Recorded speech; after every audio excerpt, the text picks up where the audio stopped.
I'll be honest, I haven't had the most success with shoujo romance in the past. That may indeed be because I'm not a shoujo myself, but I find they often lack either meaningful progress or the characters feel like cardboard cutouts. Luckily, I can say that Yubisaki to Renren is a delightful outlier on my lackluster track record. Yuki is a deaf girl in her first year of college. One day, she meets certified Giga Chad Itsuomi and falls for him. That's pretty much it story-wise. Yubisaki is very content with just exploring what makes its characters tick, without relying on tacky melodrama. It stars a young adult cast that behaves in a very believably mature way. Central to the series is obviously Yuki, who, while deaf, is not a character that's entirely defined by her disability. She's shy and obviously very quiet, but being able to hear her inner monologue does a lot to flesh her out and make her more relatable. And getting her perspective on things as a deaf person is fascinating. Yubisaki is a genuinely educational show when it comes to deafness. You learn a lot about how deaf people live and perceive the world. Even seemingly obvious things, like the fact that she doesn't know what her boyfriend's voice sounds like, are presented with such a bittersweetness that it becomes impossible not to cheer for Yuki. And yet, even the bittersweet moments never felt like they were forcefully grabbing at my heartstrings and asking me to feel bad for her. The very matter-of-fact depiction of Yuki's struggles is absolutely one of Yubisaki's highlights. Itsuomi, the love interest, is an absolute hunk. Handsome, kind, outgoing, and brimming with confidence. He's basically the complete opposite of Yuki. Their relationship works because they have so much to learn from each other.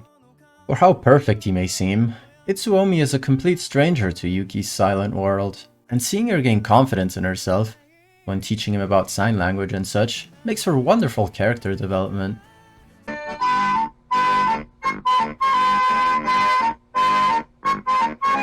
I will say that Itsuomi does seem a little too perfect of a person at times, and I swear I'm not just saying that because he makes me question my own masculinity. He stands out as a little too infallible, especially when contrasted with Yuki's childhood friend Oshi. The difference in how the two men are portrayed is almost a little comical. Oshi is never even in the contest, just completely emasculated by alpha male Itsuomi. For how much Yubisaki does right, I guess it still can't completely shake its shoujo roots.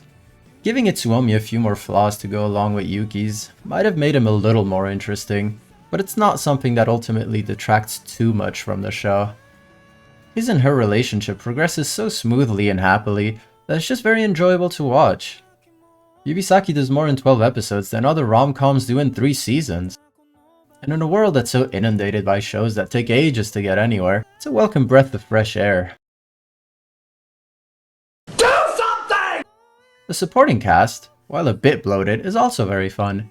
Everyone deserves to have a best friend like Yuki's. She's great, and even gets her own cute little romance side plot. Yubisaki's art style is the standard shoujo fare. Very soft and bubbly, with light pastel-y colors. It likes to shift in and out of cute chibi designs, which makes for a very light-hearted tone throughout. There's very little in terms of drama. Everyone's an adult, and is able to work out their problems through communication. Yubisaki was my favorite romance anime of 2024. In a year that was admittedly not too stacked with the genre. The soft soundtrack and visuals, coupled with the wonderfully educational depiction of deafness and the adorable relationship, really propel it ahead of similar shows. It's not gonna change your life, but it's not trying to. And I hope my strong recommendation doesn't fall on deaf ears.